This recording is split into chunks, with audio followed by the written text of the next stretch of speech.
Good afternoon to all of you. आज अपना एक न्यू टॉपिक अपने पढ़ेंगे, न्यू डिजीज के बारे में पढ़ेंगे। आज का अपना टॉपिक रहेगा रस्ट डिजीज। ठीक है, तो वीट के अंदर ये डिजीज जो लगती है, वीट की क्रॉप है, उसके साथ में बार्ले की भी क्रॉप है, उसके अंदर ये डिजीज आपको देखने को मिलेगी। वेरी वेरी इंपॉर्टेंट डिजीज है। तो रस्ट के बारे में अपने सबसे पहले पढ़ेंगे।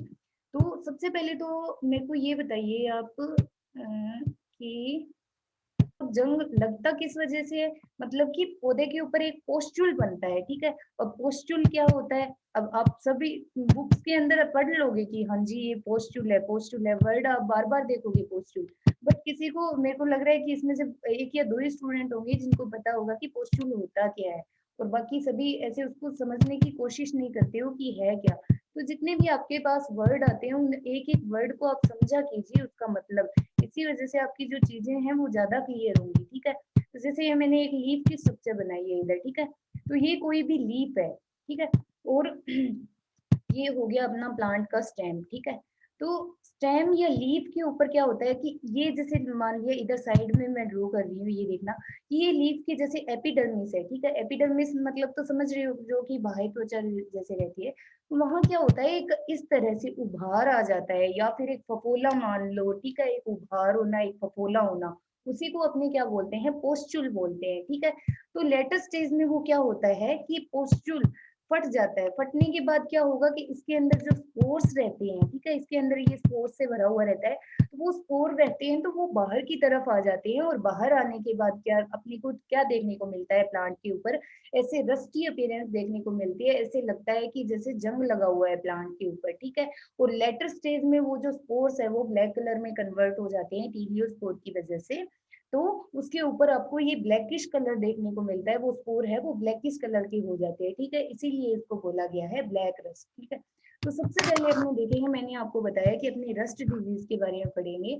आपके सिलेबस में मतलब जितनी भी डिजीजेज है उसके अंदर अपने कौन कौन से पॉइंट्स कवर करेंगे, उन पॉइंट्स का मतलब क्या है वो देखिए आप सबसे पहले।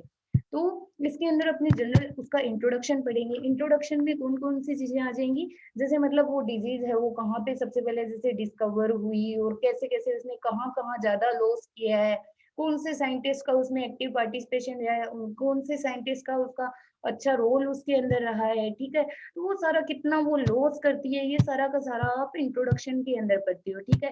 ये इकोनॉमिक लॉसेस उससे कितने हुए हैं, कितना उसने नुकसान पहुंचाया है, कहाँ ये डिजीज ज्यादा लगती है, कौन से एरिया में ज्यादा आती है, वो सारा आपने किस में पढ़ते हैं, इंट्रोडक्शन के अंदर पढ़ते हैं, ठीक है। फिर आता है नेक्स्ट आता है सिम्टम्स। तो सिम्टम भी मैंने आपको अच्छे से समझाया भी था कि प्लांट्स के ऊपर जितनी भी जो एक्सटर्नल और इंटरनल जो रिएक्शंस रहती हैं, ठीक है, आंतरिक और जो बाह्य जो अभिक्रियाएं रहती हैं, उन अभिक्रियाओं से प्लांट के ऊपर क्या रिस्पॉन्स आता है। मतलब कि एक तरह से आप ऐसे भी समझ सकते हो सिम्टम को कि कोई भी इन्फेक्शन है तो इन्फेक्शन का एक रिजल्ट ही क्या है, सिम्टम है कि प्लांट के ऊपर कोई भी पैथोजन ने इन्फेक्शन कर दिया। इन्फेक्शन करने के बाद उसका रिजल्ट क्या निकलेगा, जैसे आप एग्जाम देते हो, ठीक है। तो आपने पढ़ा सब किया, आपका एग्जाम हुआ, एग्जाम के बाद आपका रिजल्ट आएगा, उसी से तो पता चलेगा कि आपकी कैसी परफॉर्मेंस थी। उसी तरह से इसमें क्या है कि एक वो रिजल्ट रहता है जिससे मतलब कि क्या होता है कि पौधे को कितना नुकसान पहुंच रहा है, ठीक है, किस तरह से वो डैमेज कर रहा है प्लांट को, कैसे उसके सिम्टम्स अपने को देखने को मिल रहे हैं, विजुअलाइज कैसे हो रहे हैं। तो वो सारा किसमें आता है, सिम्टम्स के अंदर अपने पढ़ते हैं, ठीक है। नेक्स्ट आता है इटियोलॉजी, ठीक है। तो इटियोलॉजी क्या होती है ये भी मैंने आपको अच्छे से समझाई थी। इटियोलॉजी के अंदर क्या चीजें आती है कि it is the study of cause, determination of cause of a disease. मतलब कि डिजीज किस वजह से हो रही है, उसका कारण क्या है, ठीक है। पर्टिकुलर जो पैथोजन है वो कौन से, जैसे कोई भी पर्टिकुलर पैथोजन है तो वो कौन सी क्लास से बिलोंग कर रहा है, कौन सी उसकी फैमिली है, किस टाइप के वो स्पोर बनाता है, कैसे उसके स्पोर रहते हैं, कैसे वो आगे अपनी क्रिया करते हैं, वो सारा अपने किस में पढ़ते हैं, इटियोलॉजी के अंदर पढ़ते हैं, ठीक है। नेक्स्ट आता है फेवरेबल कंडीशन, और दूसरा नाम इसका आपको ये भी देखने को मिल जाएगा कि प्री डिस्पोजिशन के नाम से भी आ जाएगा, या फिर आपको एपिडेमियोलॉजी नाम से भी देखने को मिल जाता है। तो एपिडेमियोलॉजी, प्री डिस्पोजिशन और फेवरेबल कंडीशंस अगर पूछ ले तो वो तीनों एक ही चीज है, ठीक है। उसके अंदर आप क्या पढ़ते हो कि कोई भी डिजीज लगने के लिए कितनी आपको रिलेटिव ह्यूमिडिटी चाहिए, एनवायरनमेंट के अंदर कितनी रिलेटिव ह्यूमिडिटी हो, कितना टेम्परेचर हो, कितनी मतलब कि एनवायरमेंटल फैक्टर्स जितने भी हैं वो क्या उसमें रोल प्ले कर रही है जिसकी वजह से जो डिजीज है वो लग रही है, ठीक है। तो वो अपनी किस में पढ़ते हैं, फेवरेबल कंडीशंस के अंदर पढ़ते हैं। आपने देखा होगा कि अपने पढ़ते हैं ना कि इसको जैसे कोई भी पर्टिकुलर डिजीज है उसको 22 से 23 डिग्री टेम्परेचर की जैसे आवश्यकता होती है, इतनी रिलेटिव ह्यूमिडिटी होगी जिसमें जो फंगस है वो ज्यादा ग्रो करेगी। तो ये सारी चीजें किसमें आ जाती है, फेवरेबल कंडीशंस के अंदर, ठीक है। नेक्स्ट आता है डिजीज साइकिल। अब डिजीज साइकिल क्या होता है कि एक पैथोजन है, ठीक है। तो एक पैथोजन कैसे कैसे पूरे प्लांट, कैसे उसका इन्फेक्शन होगा, कैसे उसका जर्मिनेशन होगा, कैसे उसका मल्टीप्लिकेशन होगा, कैसे उसका रिप्रोडक्शन होगा और कैसे उसकी डेथ होती है, कैसे वो स्पोर बनाता है, जो टोटल जो उसका लाइफ साइकिल की जितनी भी जो प्रोसेस रहती हैं उसकी अलग अलग इवेंट बनते हैं, ठीक है। उन इवेंट्स को एक चेन में सेट करना, ठीक है, उसी को अपने क्या बोलते हैं, डिजीज साइकिल बोलते हैं, ठीक है। नेक्स्ट आता है अब मैनेजमेंट। तो मैनेजमेंट में अपने क्या देखते हैं कि जितनी भी जो आपकी मैंने आपको क्या बताया था मैनेजमेंट में, पहले भी आपको एक्सप्लेन किया था कि जो आपकी कोई भी पर्टिकुलर ऐसे डिजीज लग गई प्लांट के ऊपर, तो उसको आप किस तरह से कंट्रोल करो, किस तरह से उसको मैनेज करोगे कि उसका जो अपने को इकोनॉमिक लॉस से अपने बचा जा सके, ठीक है। जितने भी कंट्रोल मेजर अपना के और कैसे आप उसको कंट्रोल करते हो ताकि वो आगे ज्यादा नहीं फैले और उसको एक जहाँ पे है या तो वहीं स्टॉप हो जाए और या फिर पूरी तरह से अपने खत्म करने का प्रयास करते हैं किसके अंदर, मैनेजमेंट के अंदर। तो आपके सिलेबस में जितनी भी जो डिजीज है वो सारे के सारे अपने ये वाले सारे पॉइंट्स उसमें क्लियर करते जाएंगे, ठीक है। तो हाँ जी, तो नेक्स्ट देखिए अभी इसमें कि सबसे पहले अपने पढ़ते हैं इंट्रोडक्शन। जो आपकी ये ब्लैक रस्ट ऑफ व्हीट है, पहले सबसे पहले ये देखिए जो रस्ट है, रस्ट ऑफ व्हीट क्रॉप है। तो रस्ट जो होती है वो तीन टाइप की रस्ट अपने इसमें डिटेल से पढ़ेंगे, तीनों की तीनों। जैसे मतलब कि ब्लैक रस्ट होगी, येलो रस्ट होगी और जो आपकी है ब्लैक रस्ट, येलो रस्ट और एक और कौन सी थी, माइंड से स्लिप हो गया, एक और कौन सी होती है, हाँ ब्राउन रस्ट, सॉरी। तो ये तीनों की तीनों अपनी जो डिजीज हैं वो तीनों डिटेल से पढ़ेंगे, कैसे इसका इन्फेक्शन होता है, कैसे इसका लाइफ साइकिल चलता है, तीनों के बारे में अपने अच्छे से पढ़ेंगे, ठीक है। तो आज सबसे पहले अपने बात करते हैं ब्लैक रस्ट ऑफ व्हीट के बारे में, ठीक है। तो उसका जनरल इंट्रोडक्शन देखिए कि ये डिजीज ज्यादा किसमें लगती है, जो भी सीरियल्स जो क्रॉप है, ठीक है, उसके अंदर ये ज्यादा देखने को मिलती है। मेनली जो क्रॉप अफेक्टेड कौन कौन सी रहेगी, व्हीट क्रॉप हो गई और बार्ली की क्रॉप है, उसके अंदर ये ज्यादा देखने को मिलती है, ठीक है। और ये फंगस से होती है डिजीज, सबको पता ही है, सबने पढ़ रखा है इसको। तो फंगस का नाम क्या होगा, पक्सीनिया स्पीसीज, ठीक है। पक्सीनिया स्पीसीज आया है। तो अपने इसमें देखेंगे कि जो ब्लैक रस्ट है वो कौन सी स्पीसीज से हो रही है, पक्सीनिया ग्रेमिनिस, जैसे ट्रेटिसाई हो गया, पक्सीनिया रिकोंडिटा हो गया। तो इसकी बहुत सारी स्पीसीज है, जो पक्सीनिया स्पीसीज है उसकी सब स्पीसीज बहुत सारी है, लगभग इसमें बताया हुआ है ना 3000 to 4000 स्पीसीज इसकी प्रेजेंट रहती है, ठीक है। बट अपनी किसकी बात करेंगे, अपनी पक्सीनिया ग्रेमिनिस ट्रेटिसाई की बात कर रही है, जो कि ब्लैक रस्ट कोज करती है, ठीक है।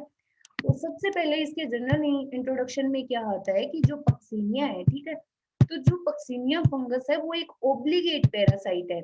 अब ओब्लिगेट पैरासाइट क्या होता है, इसीलिए मैंने आपको बोला था कि आप कॉपी पेन साथ में रखिए, जैसे जैसे बता रही हूँ उसको नोट करते जाइए, ठीक है।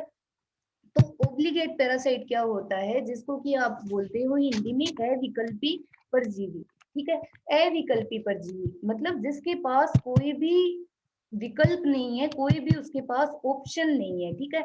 जब कोई भी ऑप्शन नहीं होता है तो क्या होता है कि एक ऐसी फंगस या फिर ऐसा पैथोजन जो कि पैरासाइट रहती है, किसके ऊपर सिर्फ और सिर्फ लिविंग जो होस्ट रहता है, ठीक है, लिविंग होस्ट जो कि जीवित है, ठीक है, लिविंग। समझना है इसको, हो सकता है इसमें डाउट हो आपको, लेकिन थोड़ा सा ध्यान से समझोगे समझ में आ जाएगा, ठीक है।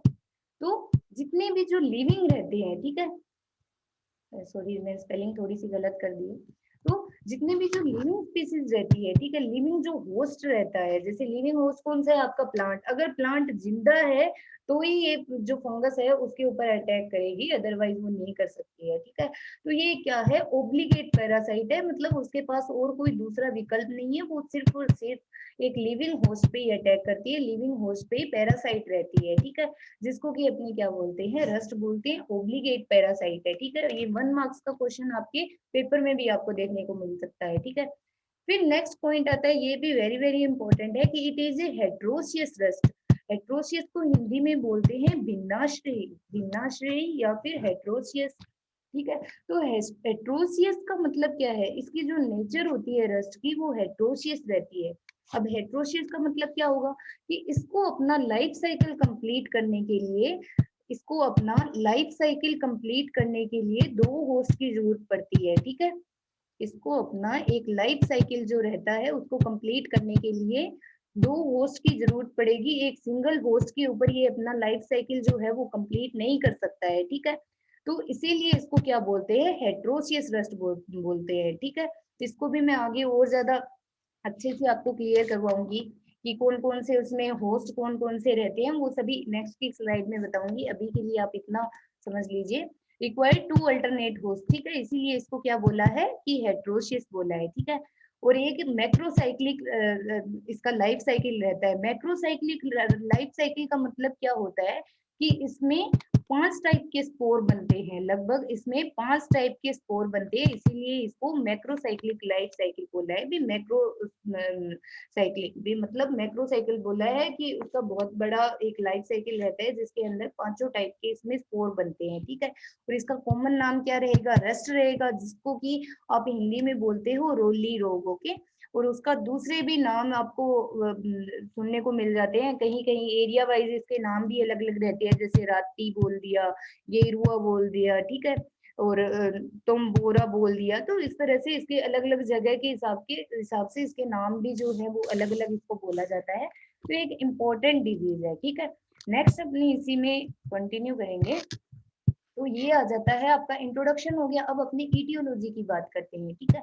अब ईटियोलॉजी के अंदर या फिर इसको बोल दो कि इसको टैक्सोनॉमिक पोजीशन इसकी क्या रहती है, ये वैसे आपके एग्जामिनेशन पॉइंट ऑफ व्यू से इतना ज्यादा इंपॉर्टेंट नहीं है, बट अगर आप इन चीजों को भी लिखते हो तो आपको अच्छे मार्क्स देखने को अच्छे मार्क्स मिल जाते हैं, ठीक है, अगर आप इन चीजों को भी याद करते हो। तो जो भी आपकी 15 मार्क्स की जो प्रोप है, मतलब कि 15 मार्क्स में आपको जनरली पूछा जाता है जिन जिन क्रॉप्स के बारे में, सिर्फ उनका जो 3-4 ज्यादा ज्यादा इंपॉर्टेंट है उनका ये बस टैक्सोनॉमिक पोजीशन अगर आप याद करते हो और इनको लिखते हो तो आपको अच्छे मार्क्स देता है एग्जामिनर, ठीक है। तो इसमें देखेंगे कि क्या क्या इसकी टैक्सोनॉमिक पोजीशन रहेगी। तो किंगडम जो है वो फंगस रहेगा, ठीक है। इसका डिवीजन कौन सा रहेगा, यूमाइकोटा रहेगा, ठीक है।